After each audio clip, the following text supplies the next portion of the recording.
from Monroe, Louisiana, Mikel Williams. 8 wins, 3 by knockout, a veteran of over 30 fights, 180 pounds. Our judges will be Frank Adams, Kelly Yo, and David Robertson. Referee for the bout, Robert Gonzalez. That's you, Bobby. Welcome back to the Houston Club here in Houston, Texas for tonight's first bout of the evening. We already got Mikel Williams in the ring, Bob. Walking to the ring now is undefeated Cedric Agnew from Chicago, Illinois.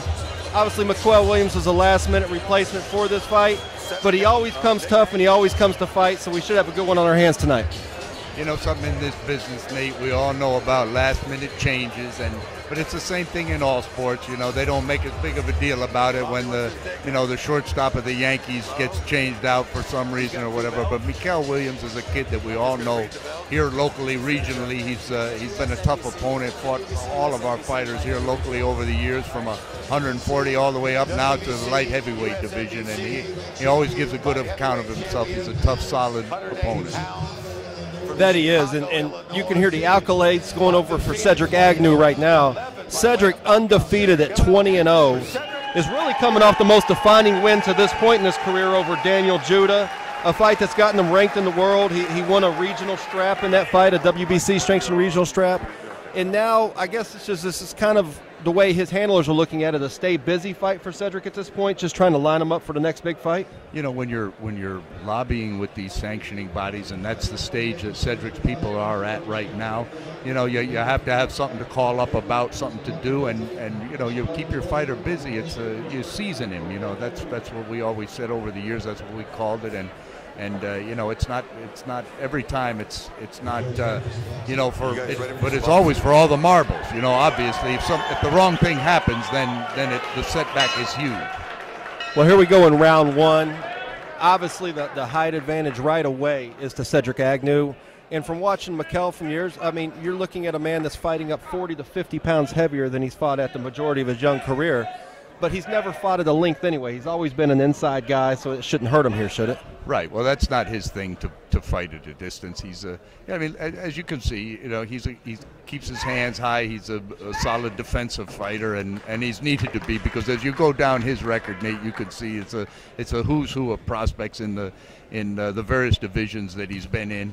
But you know, he's going to come to try. That's what he does. He gives a good account of himself. And Agnew, you know, from his position here tonight, he's got to understand. Hey, listen, this isn't all the marbles. You know, I just fought Daniel Judah for a strap in a big marquee fight. But you know, this time, you know, you got to put your pants on one leg at a time, and you got to take care of your business. That's what he's in here to do tonight. Well, great point, and he's starting out doing it right now. But Williams is no slouch now. I mean, throwing some shots with bad intentions, trying to keep Agnew off of Agnew in the black and gold. Agnew being trained by somebody who needs no introduction, I guess, in Houston boxing circles is Bobby Benton. So he's getting some great work in with Bobby, and hopefully he hopes that takes him closer to a world title. You know, he started up in Gary, Indiana with Malcolm Garrett. You know, had a solid amateur pedigree, but about a year and a half ago he came down here to Houston, and you know, he's just been a working man's fighter. You know, he's fought not for a lot of money. He's taken the chances where he could get them, and a nice body shot by Agnew right down there. You know, those are the kind of punches that you know, sometimes you headhunt a guy like Mikel Williams and he's there all night, but Agnew right away, and I could tell Bobby has been in his ear, because he's going to work on the body right. You know, look at the hands high of Mikel Williams. He doesn't give up much up top, but if you work him downstairs, that might pay dividends for you down the road.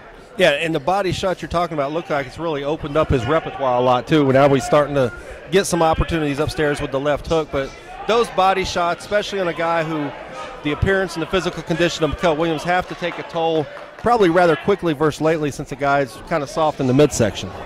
You know, but body styles can be very deceiving. You know, some guys are specimens. They got great genetics, and they don't, you know, just because you're built well doesn't mean you can take it to the body. And sometimes when guys are a little flabby and loose, it doesn't necessarily indicate that they can't. Mikel's always given up his body as he, holds his hands high in that kind of peekaboo stance, but he doesn't like it down there. Nobody does that I've ever met. Interesting, previously, actually just this past February, one of the wins on the resume of the young Cedric Agnew is Anthony Greeley, Mikel Williams' brother. And we'll talk about that more as we come back from break. It looks like we're getting ready to near here around here. We'll see you for round 2.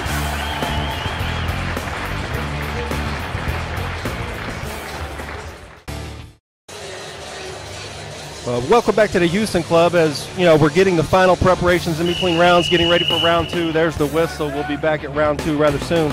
Your thoughts on round 1, Bob? Well, the thing about, fighting a Mikel Williams on short notice like Cedric Agnew is into tonight, Mikel, it's not like, you don't know what's in his head. Is he going to come in here and, try to go the distance with you? Is he going to come in here and just give you a hard couple of rounds and then, quit on the stool? I've seen him do, all things. And when you're fighting, 4 or 5 weight classes above really where you are, it's kind of a double-edged sword, because as a 140-pound fighter, your repertoire is a different deal than as a light heavyweight. Big fighters, they're not necessarily as skilled as little fighters, and some of the games that can be played by a little guy and rocking back and the things that a smaller fighter can do, big fighters don't do. So it's all a part of the seasoning. And Mikel has obviously shown himself to be, as we've seen him over the years, a game kid. And Agnew's a prospect that took this fight on very short notice, and the right hand right there just hurt Mikel Williams. Let's see what happens. And he switched into the southpaw stance there too, which been billed as an orthodox fighter. I've seen him in the past orthodox. He switched into the southpaw stance, and as you said, landed a right hand and followed with a left. And we got to see if Williams can come back from it. Oh, that shot to the heart right there. That's a tough one. Definitely had bad intentions, and this doesn't look to last much longer. I think Mikel's figured out, really what he's in with here tonight. And like I said, he's no dog, but at the same time, he's got to, test the mettle of the fighter that he's in with. And I think he realizes right now the mettle of Cedric Agnew. Well, he's coming back fighting. His brother, who I spoke with, landed in the last round, Anthony Greeley, went 2. And I don't know if it went 3. I mean, I don't know after watching this barrage right here if Mikel's going to make it 3 like his brother did. And he's not. The referee's waving off the fight, stopping the fight in the second round. Still undefeated Cedric Agnew moves his record to 21-0, and that'll be his 12th stoppage, Bob. Good job by Bobby Gonzalez in here.